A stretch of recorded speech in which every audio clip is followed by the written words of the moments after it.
For decades, biologists knew that physical traits were passed down through generations. Gregor Mendel called these inherited instructions factors. But what exactly those invisible instructions were made of remained a total mystery. Many scientists assumed complex proteins carried these genetic codes. DNA, by contrast, seemed chemically simple. Even when early pioneers like Oswald Avery found strong evidence pointing directly to DNA, the broader scientific community remained highly skeptical. To settle the debate permanently, Alfred Hershey and Martha Chase realized they needed an experiment with zero room for ambiguity. They had to catch the molecule of inheritance in the act. Their perfect test subject was the bacteriophage, a virus that survives by infecting bacteria. It is elegantly simple, with exactly two main parts: a geometric outer protein coat, and an inner core of tightly coiled DNA. When a virus attacks a cell, it injects its own instructions to hijack the host. If we can trace which of these two distinct parts actually crosses the boundary into the bacterium, we solve the mystery of inheritance.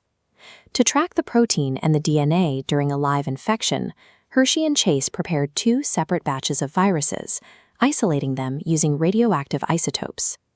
On the left side of the screen, they grew viruses in a radioactive sulfur environment. Proteins naturally contain sulfur, but DNA does not. Because of this, the sulfur is absorbed exclusively into the outer protein coat, tagging it with a green radioactive signature. On the right, they grew a second batch in radioactive phosphorus. Because DNA contains phosphorus and proteins do not, this chemical tag binds exclusively to the inner DNA core. We now have two isolated tracking systems, a glowing green tag for the protein vehicle and a distinct red tag for the DNA cargo. We are ready to run the test. Step 1 is the infection. Both the green-tagged and red-tagged viruses attach to living bacterial cells and inject their mysterious genetic payload. Step 2 requires a standard household blender. The blender's job isn't to destroy the bacteria. The rapid agitation applies just enough physical force to strip the empty viral coats off the exterior of the solid cell walls. Finally, step 3, centrifugation. The agitated mixture is placed into a centrifuge, spinning the samples at high speeds to separate the physical components by weight.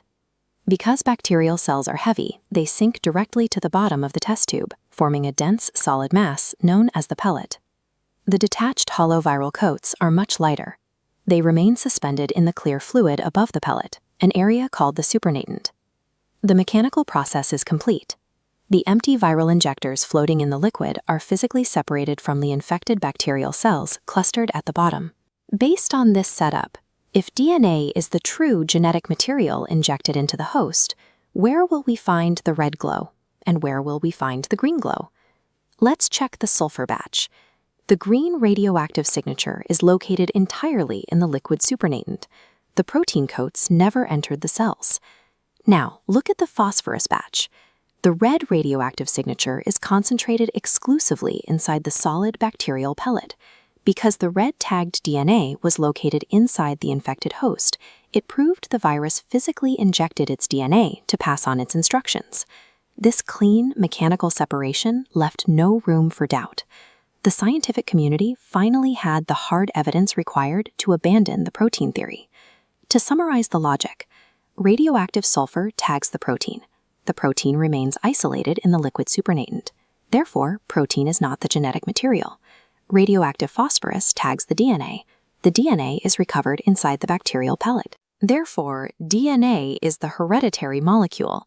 By systematically tracking the parts of a virus, you've just walked through the exact logical steps that proved DNA holds the blueprint for life.